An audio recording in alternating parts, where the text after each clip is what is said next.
سلام من سارا هستم از کانال سارامون. کلی هیجان دارم به خاطر اینکه با یه ویدیو خفن ارباب حلقه‌ای قراره باهاتون همراه باشم. پس وقت از دست ندیم و بریم ببینیم امروز قراره چه اتفاقی بیفته و اصلا قراره راجع به چی حرف بزنم.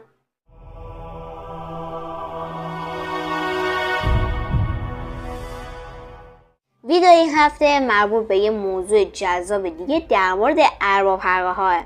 میخوام امروز در مورد اینکه قبل از داستان ارباب حلقه ها چه اتفاقی تو سرزمین میانه افتاد حرف بزنم تا اصلا به این سوالمون جواب داده بشه این حلقه ها برای چی و چرا سرشون جنگه. پس بریم سراغ ویدیو امروز.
به لطف فیلم های پیتر جکسون حالا داستان های جذاب سرزمین میانه برای مردم و فیلم بازار شناخته شدن.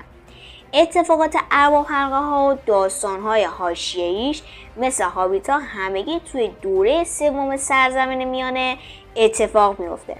پس یه دوره دومی هم قبل از ارباب حلقه ها و هابیتا وجود داره. دوره دوم سرزمین میانه شامل وقایع مهمی میشه. این دوره پس از نابودی مورگوت با نام ارباب سارون آغاز شد. با ساخت حلقه های قدرت ادامه یافت و در نهایت با شکست اولیه خود سارون به پایان رسید. دقیقا سریال حلقه های قدرت هم توی همین دوره دوم اتفاق میفته.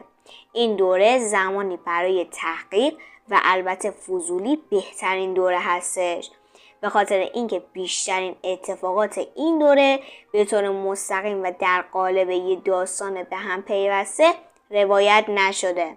یعنی تالکین خالق و نویسنده سرزمین میانه هیچ رمان و داستانی ننوشت که دقیقاً در دوره دوم جریان داشته باشه. اولین دوره سرزمین میانه بعد از اتفاقات جنگ خشم تموم میشه.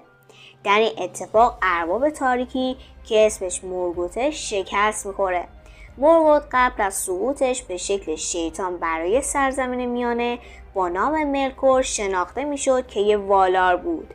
والارها خدایان کوچکتر این سرزمین بودن که به خدای اصلی ایلوواتار خدمت میکردن و باید جواب میدادن. جنگ دوران اول انسانها، الفها و والارها با همدیگه متحد میشن تا مورگوتو از بین ببرن. اونا موفق میشن که مورگوتو توی یه خلأ بی زمان زندانیش کنن که نمیتونه ازش فرار کنه.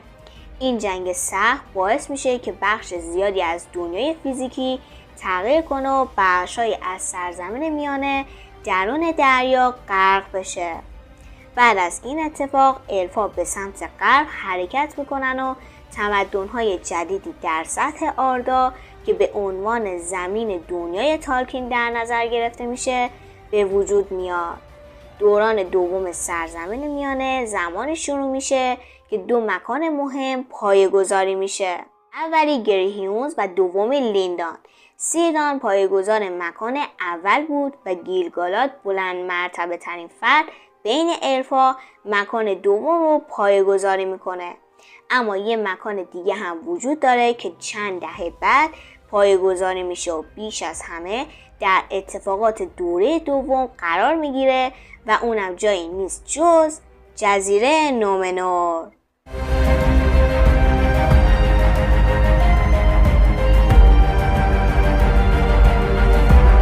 پس از جنگ خشم والارها نسبت به انسانهایی که جنگیدن تا مورگوت شکست بدن احساس ترحم میکنن. اونا به انسانها جزیره‌ای به نام نومنور میدن که در دریا به پا میخیزه. اولین پادشاه اونا الروس پسر آرندیل بود. تحت فرمان اون انسانهای نومنور که به نام دونداین شناخته میشدن به بزرگی و پیشرفت میرسن. طول زندگی دونداین ها به گونه‌ای بود که از بقیه انسانهای سرزمین میانه چندین سال بیشتر عمر میکردن. اهالی نومنور انسانهایی با هوش بالا، تجهیزات جنگی پیشرفته و البته با فرهنگی پیچیده معروف بودند. در حالی که بسیاری از اونا به سرزمین میانه سفر میکردن تا به عنوان معلم خدمت کنن، والارها اونا را از سفر زیاد به سمت غرب ممنوع کرده بودند تا باعث از بین رفتن سرزمین‌های جاودان نشن. موجودات فانی جایی تو این سرزمین‌ها نداشتن و دونداین‌ها نیز در ابتدا به این دستور احترام می‌ذاشتن. با این حال در نهایت گستاخی و غرور انسان‌ها بالا میگیره و تعدادی از اهالی نومنور به این باور رسیده بودند که شایستگی زندگی جاودان رو مثل خدایان و الفا دارن و همین باعث شد که اونا توی سرزمین میانه کلی مستعمره برای خودشون ایجاد کنن.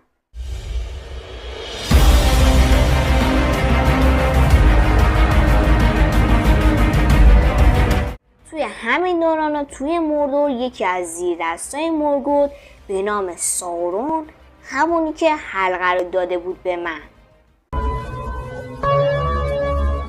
در حال طراحی یه نقشه بود تا شرارت اربابش رو دوباره به سرزمین میانه بیاره. بذارید به طور خلاصه بگم سارون اصلا کی بود؟ سارون زمانی یه مایا بود، ارواحی که توسط ایلوواتار به وجود اومده بودن تا به والارها در شکل دادن آردا کمک کنن. سارون میتونست بدن فیزیکی خودش رو تغییر بده. او این کار رو انجام میده تا الفا رو به بازی بگیره.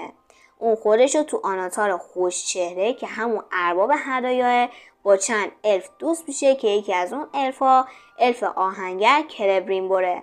سارون به اونا هنرهای تاریک و جادوگری رو آموزش میده. بالاخره سارون تو دوره دوم تونست کلبریمبور و همکارش رو قانع کنه تا حلقه های قدرت رو به عنوان هدایایی برای الفا بسازن. ولی پشت پرده سارون حلقه خودش رو با این هدف میسازه تا بقیه حلقه ها رو کنترل کنه. نقش سارون در مورد الفا البته تقریبا شکست میخوره. الفا خیانت اونو حس میکنن و اون 3 حلقه رو مخفی میکنن که سارون بقیه حلقه ها رو به دورفا و انسان ها میده. دورفا تقریبا خیلی زیاد تونستن در برابر قدرت حلقه مقاومت کنن، ولی انسان هایی که حلقه ها رو دستشون کردن طمعشون باعث شد تبدیل به نازگل ها بشن. قدرت سارون شروع به افزایش میکنه و جنگی با نام جنگ الف ها و سارون آغاز میشه تا جلوی قدرت گرفتنش رو بگیرن. ارتشی از الفا و اهالی نومنور تونستن اونو تا مردور عقب ببرن، اما تو اونجا قدرت اون یک بار دیگه زیاد شد، این بار حتی موذیانه تر.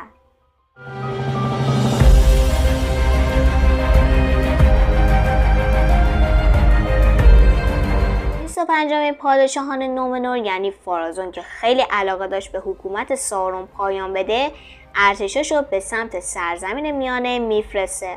اونا به قلعه سارون تو بارادور میرسن و اونو مجبور به تسلیم میکنن. سارون شکست خودش رو جلب میکنه تا به عنوان یک گروگان به نومنور وارد بشه، ولی توی باطن اون احساس خوشحالی میکرد. دستگیری سارون به معنی دسترسی راحت‌تر اون به مردم نومنور بود که خیلی راحت‌تر برای بازی گرفته شدن محسوب می‌شدن.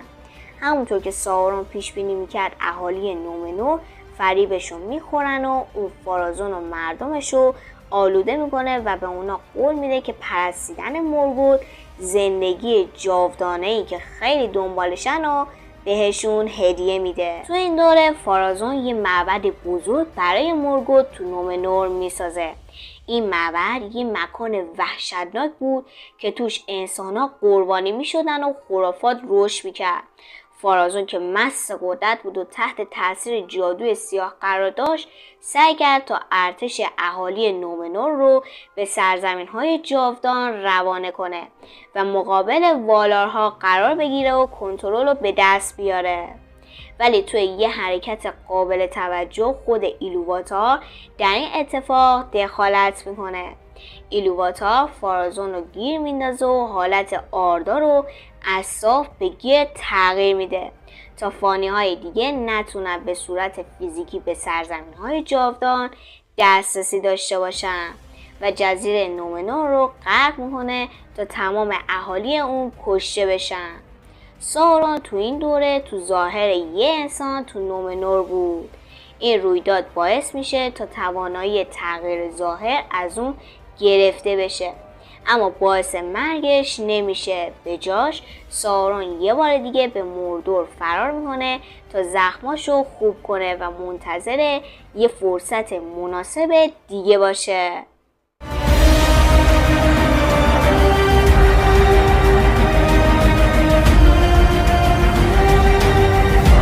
قبل از سارون و غرق شدن جزیره نومنور، دور دوم تقریبا تو صلح بود. بازسازی لیندان اتفاق افتاد، ریوندل پایه‌گذاری شد و کازادون توسعه یافت. علاوه بر توسعه و گسترش این شهرها، الفا و دورفا تونستند توی بیشتر موارد در برابر نیرنگ‌ها و تلاش‌های سارون مقاومت کنند. الفایی مثل گالادریل، الرون و گیلگالاد هیچ وقت فریب سارون رو نخوردن و همشون توی شکست نهایی سارون نقش داشتن. از طرفی شاید به خاطر شانس خوب دورفا یا شاید هم لجباز بودنشون در برابر نقشه حلقه های سارون باعث محافظتشون شد. هرچند دورفا یه وسواس بد نسبت به گنج ها پیدا کرده بودن. پس از جنگ الفا و سارون، دورفا در کازادون مخفی شدن و دروازه ها رو بستن. زندگی اونا برای مدتی رونق و شکوه بیشتری پیدا میکنه، اما در آینده به طور ناخواسته یه موجود به نام باروک از اعماق کوهستان‌های مهالود اونو احضارش میکنن. البته در دوره سوم این باروک به همراه اورک‌ها و گابلین‌ها در نهایت مردم کازادون رو از بین میبرن، جوری که شهر تبدیل به قبرستون میشه که برای دیدن بقیه وقایع این داستان میتونید فیلم هابیتا رو ببینید. البته دور دوم یه جورای حکومت الفا به سمت ضعیف شدن رفت، چون زمان انسان‌ها فرا رسیده بود و برای همین الفا توسط والارها به سمت سرزمین‌های جاودان کشونده می‌شدن. اما قبل از ترک کردن سرزمین میانه یه اتحاد شکل می‌گیره، اتحادی که نماد پایان دوره دوم و شروع اتفاقات ارباب حلقه‌ها هستش.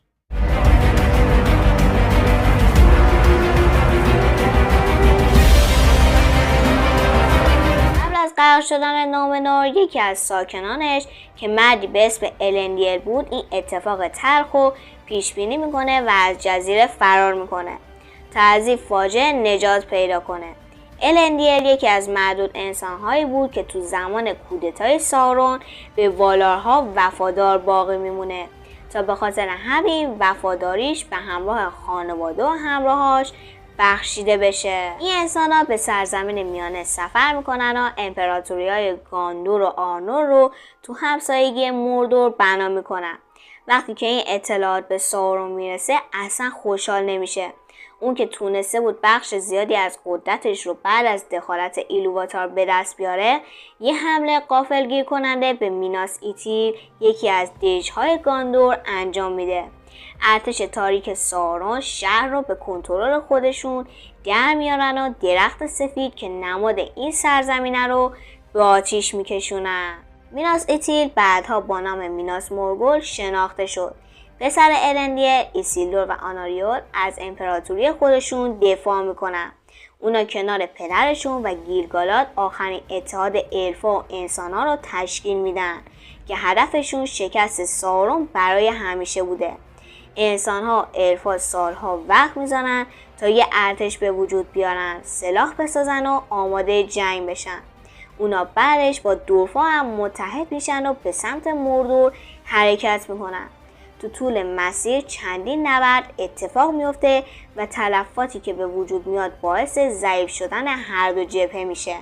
اما جنگ در طی محاصره بارادور که 7 سال طول میکشه به نقطه اوج خودش میرسه و تو این دوره آناریول توسط صخره‌ای که از بارادور کنده شده بود له میشه و از بین میره.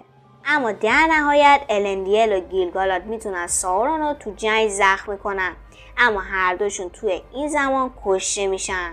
ولی اتفاق اصلی اینجا رقم میخوره که ایسیلدور حلقه یگانه رو از دست سارون جدا میکنه که باعث فراری دادن روح سارون میشه.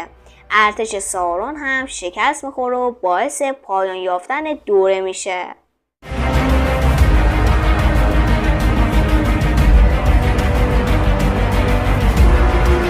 بعد از جنگ ایسیلدور تبدیل به پادشاه گاندور و آرنور میشه، ولی بعدها به دست اورک‌ها به قتل میرسه. حلقه یگانه که در اختیارش بود از دستش در میاد و برای سالها گم میشه، ولی بعداً توسط یه هابیت به نام اسپیگر اونو پیدا میکنه. بقیه ماجرا هم توی داستان‌های هابیت‌ها و ارواح حلقه ها روایت میشه. یه دوره دیگه و یه اتحاد دیگه نیاز میشه تا سارون بالاخره به پایان کارش برسه. بخشی از این موفقیت هم به دست وارث ایسیلدور یعنی آراگورن اتفاق میفته. اما این چیزی از ارزش‌ها و تلاش‌هایی که تو دوره دوم رقم میخوره کم نمیکنه. همونطور که توی این ویدیو گفتم، دوره دوم سرزمین میانه زمان جالبی در تاریخ سرزمین میانه هستش. زمانی که شامل شکوه، جنگ، خرافه پرستی و در نهایت دگرگونیه. این هم یکی دیگه از مواردی که توی مجموعه ارباب حلقه ها بررسی کردیم. چطور بود به نظرتون؟